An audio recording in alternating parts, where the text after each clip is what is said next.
ಎಲ್ಲರಿಗೂ ಧನ್ಯವಾದಗಳು. ಇವತ್ತಿನ ಈ ಕಾರ್ಯಕ್ರಮದಲ್ಲಿ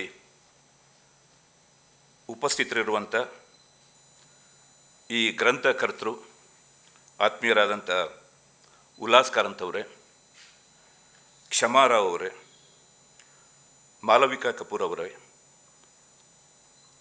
ನನ್ನ ಆತ್ಮೀಯ ಸ್ನೇಹಿತರಾದಂಥ ಎಸ್ ದಿವಾಕರ್ ಅವರೇ, SR ವಿಜಯಶಂಕರ್ ಅವರೇ, ವೇದಿಕೆಯಲ್ಲಿ ಉಪಸ್ಥಿತರಿರುವಂಥ ಹಿರಿಯರಾದಂಥ ಡಾಕ್ಟರ್ ಅಜಯ್ ಕುಮಾರ್ ಸಿಂಗ್ ಅವರೇ, ಸನ್ಮಿತ್ರರಾದಂಥ ಚಿರಂಜೀವಿ ಸಿಂಗ್ ಅವರೇ, ಹಾಗೂ ಎಲ್ಲ ಕನ್ನಡದ ಕಾರಂತರ ಸನ್ಮಿತ್ರರೇ,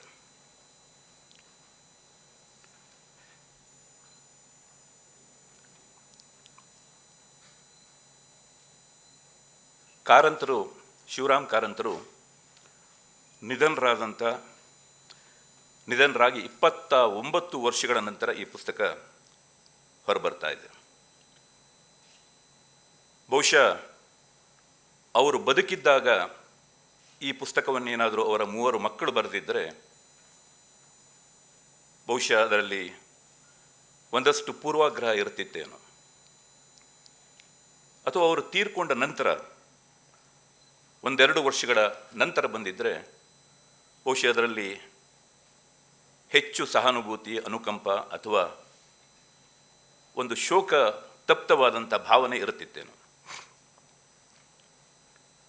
ಆದರೆ 29 ವರ್ಷಗಳ ನಂತರ ಬಂದಿರೋದರಿಂದ ಪ್ರಾಯಶಃ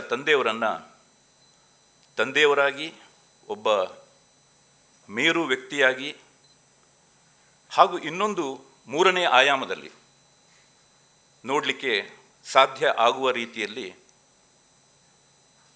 ಬಹುಶಃ ಕಾರಂತರನ್ನ ನೋಡಲಿಕ್ಕೆ ಆ 3 ಕೂಡ ಸಾಧ್ಯ ಆಗಿರಲಿಕ್ಕೆ ಸಾಕು.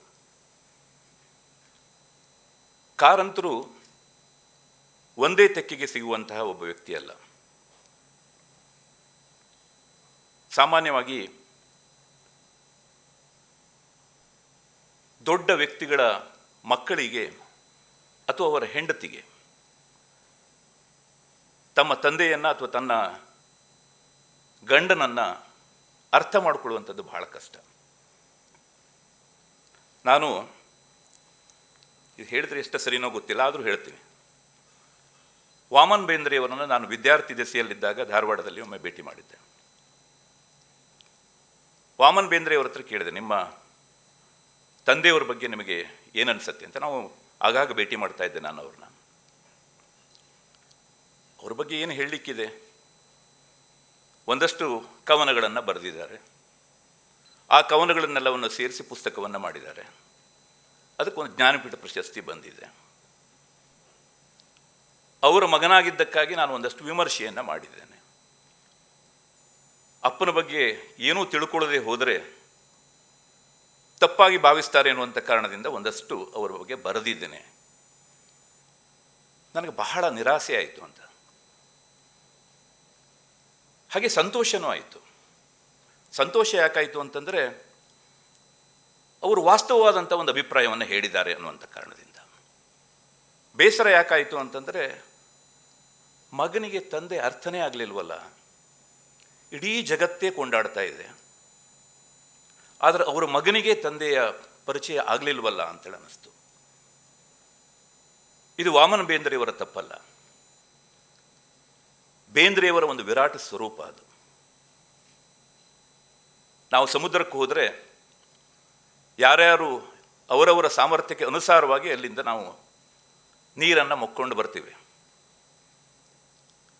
ವಾಮನ ಬೇಂದ್ರೆಯವರಿಗೆ ಬಹುಶಃ ಅಷ್ಟೇ ತಂದೆಯವರಿಂದ ಮೊಗೆದು ತರಲಿಕ್ಕೆ ಸಾಧ್ಯ ಆಯಿತು ಅಂತ ಅನಿಸುತ್ತೆ. ನಾನು ವಾಜಪೇಯಿಯವರ ಬಯೋಗ್ರಫಿಯನ್ನು ಬರೆಯುವಂಥ ಸಂದರ್ಭದಲ್ಲಿ ಕುಶುಭಾವ್ ಠಾಕ್ರೆಯವರನ್ನು ಭೇಟಿ ಮಾಡಿದ್ದೆ. ಕುಶುಭಾವ್ ಠಾಕ್ರೆಯವರು BJPಯ ಅಧ್ಯಕ್ಷರಾದಂಥವರು.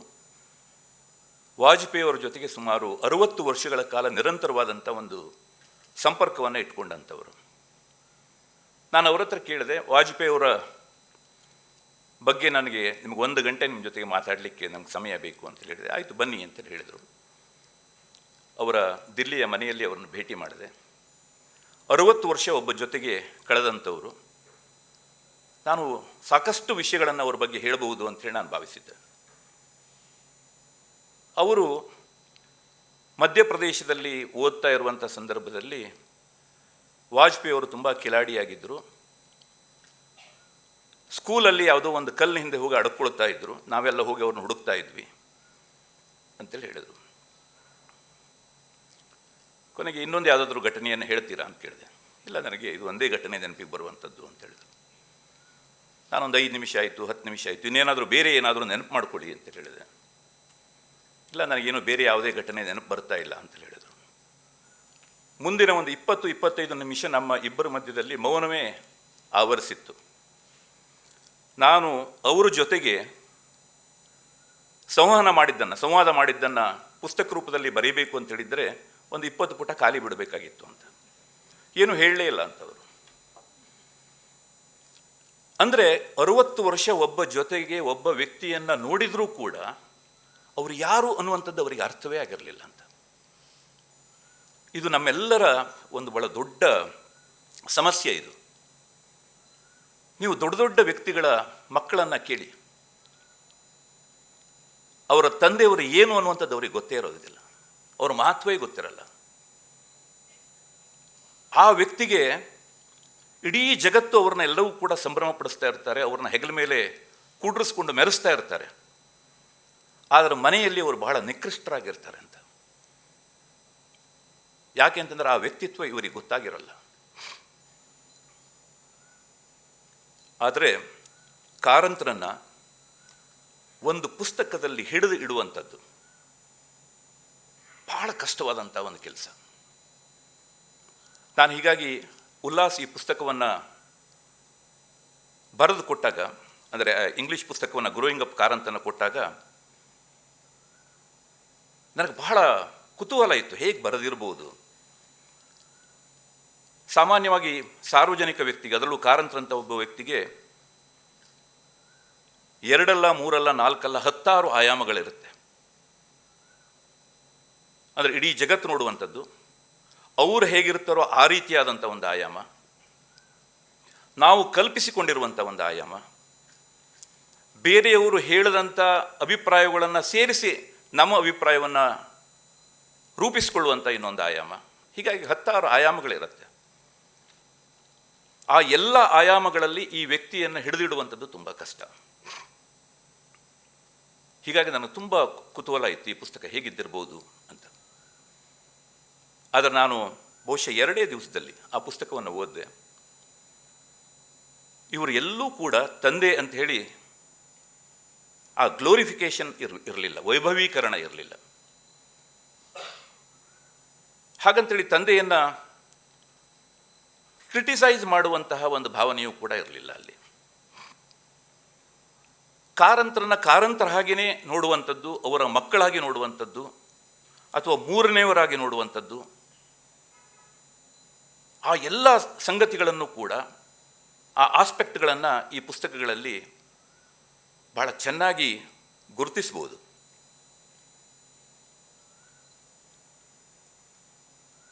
ನಾನು ತಂದೆಯವರು ಬರೆದಂತಹ, ಅಂದರೆ ಅವರ ಮಕ್ಕಳು ಬರೆದಂತಹ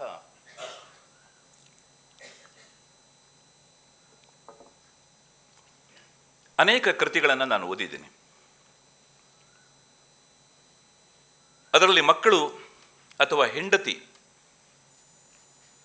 ಯಾಕೆ ಸೋಲ್ತಾರೆ ಅಂತಂದರೆ, ಅವರ ಗ್ರಹಿಕೆಯಲ್ಲಿ ಬಹಳ ದೊಡ್ಡ ಒಂದು ಕೊರತೆ ಇರುತ್ತೆ. ಆದರೆ ಈ ಕೃತಿಯಲ್ಲಿ 3 ಸೇರಿ ಬರೆದಿದ್ದಾರೆ. 3 ಪ್ರತ್ಯೇಕವಾಗಿ ಬರೀಬಹುದಿತ್ತು, ಆದರೆ 3 ಸೇರಿ ಒಂದು ಕೃತಿಯಲ್ಲಿ ಬರೆಯುವಂಥದ್ದು ಇದು ಒಂದು ರೀತಿ ವಿಶೇಷವೇ. ಇದು ಬಹುಶಃ ಈ ರೀತಿಯಾದಂಥ ಪ್ರಯತ್ನ ಕನ್ನಡದಲ್ಲಿ ಆಗಿದ್ದಿದ್ದರೆ ಬಹುಶಃ ದಿವಾಕರ್ ಹೇಳಬೇಕು. ನಮಗಿದು ಎಲ್ಲೂ ಕೂಡ ರಿಪಿಟೇಷನ್ ಅಂತೇಳಿ ಅನಿಸಲ್ಲ. ಕಾರಂತರ ಒಂದು ವ್ಯಕ್ತಿತ್ವವನ್ನು ನೋಡುವಂತಹ ಒಂದು ದೊಡ್ಡ ಪ್ರಯತ್ನ. ನನಗನ್ಸುತ್ತೆ ಈ ಕೃತಿಯಲ್ಲಿ ಕಾರಂತರು 3 ಮಕ್ಕಳಿಗೂ ಕೂಡ ಸಿಕ್ಕಿದ್ದಾರೆ ಅಂತವರು. ತಂದೆಯವರು ಸಿಕ್ಕಿದ್ದಾರೆ ಅವರಿಗೆ. ತಂದೆಯವರನ್ನು ಅತ್ಯಂತ ಸಮರ್ಥವಾಗಿ ಅರ್ಥ ಮಾಡಿಕೊಳ್ಳುವಂಥ ಒಂದು ಪ್ರಯತ್ನವನ್ನು ಅವರು ಈ ಕೃತಿಯಲ್ಲಿ ಮಾಡಿದ್ದಾರೆ. ಕಾರಂತರ ಸಣ್ಣ ಪುಟ್ಟ ಗುಣದೋಷಗಳು, ಗುಣಕಥನಗಳ ಜೊತೆಗೆ ಗುಣದೋಷಗಳನ್ನು ಕೂಡ ಅವರು ಗುರುತಿಸುವಂಥ ಒಂದು ಪ್ರಯತ್ನವನ್ನು ಕೂಡ ಇದರಲ್ಲಿ ಮಾಡ್ತಾರೆ.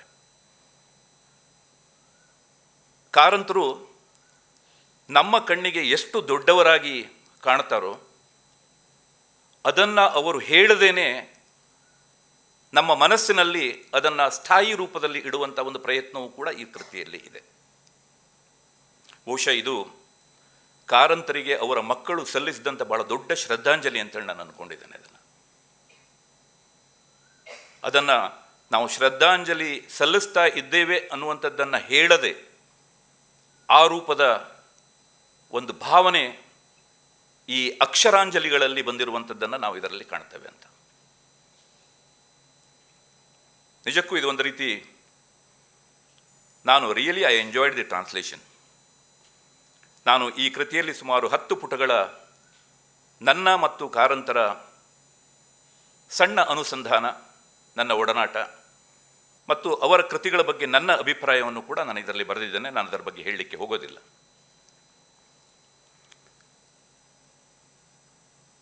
ನನಗೆ ಎಲ್ಲೂ ಕೂಡ ಅನುವಾದ ಮಾಡುವಂಥ ಸಂದರ್ಭದಲ್ಲಿ ಕಷ್ಟ ಅಂಥೇಳಿ ಆಗಲೇ ಇಲ್ಲ ಅಂತ. ಒಂದು ರೀತಿ ನನಗೆ ಬಹುಶಃ ಕಾರಂತರ ಬಗ್ಗೆ ಇವರ 3ರನ್ನು ಕೂಡಿಸ್ಕೊಂಡು ಮಾತನಾಡಿ ನಾನೇನೋ ಬರೀತಾ ಇದ್ದೀನಿ ಅನ್ನುವಂಥ ಒಂದು ಭಾವನೆ ಬಂತು ಅಂತ. ಯಾಕೆಂತಂದ್ರೆ ಮೂಲ ಕೃತಿಯೇ ಅಷ್ಟು ಸೊಗಸಾಗಿದೆ. ಈ ಮೂಲ ಕೃತಿಯಲ್ಲಿ 3 ಕೂಡ ಮೃಷ್ಟಾನ್ನ ಭೋಜನವನ್ನು ನಮಗೆ ಬಡಿಸಿದ್ದಾರೆ. ನಾನು ಅದರಲ್ಲಿ ಕೆಲವು ತುತ್ತುಗಳನ್ನು ಬೇರೆಯವರಿಗೆ ಬಡಿಸುವಂಥ ಸಣ್ಣ ಕೆಲಸವನ್ನು ನಾನು ಮಾಡಿದ್ದೇನೆ. ಈ ಕೃತಿಯ ಸಂಪೂರ್ಣ ಹೆಗ್ಗಳಿಕೆ, ಇದರ ಶ್ರೇಯಸ್ಸು ಆ 3ರಿಗೆ ಸಲ್ಲಬೇಕು. ಅನುವಾದದ ದೋಷಗಳೇನಾದರೂ ಇದ್ದರೆ ಅದು ನನಗೆ ಸೇರಿದ್ದು. ನಮಸ್ಕಾರ. ಇಂಟ್ರೆಸ್ಟಿಂಗ್ ಮತ್ತು ಇನ್ಫಾರ್ಮೇಟಿವ್ ವಿಡಿಯೋಗಳನ್ನು ಮಿಸ್ ಮಾಡ್ಕೋಬೇಡಿ. ಈಗಲೇ ಸಬ್ಸ್ಕ್ರೈಬ್ ಮಾಡಿ.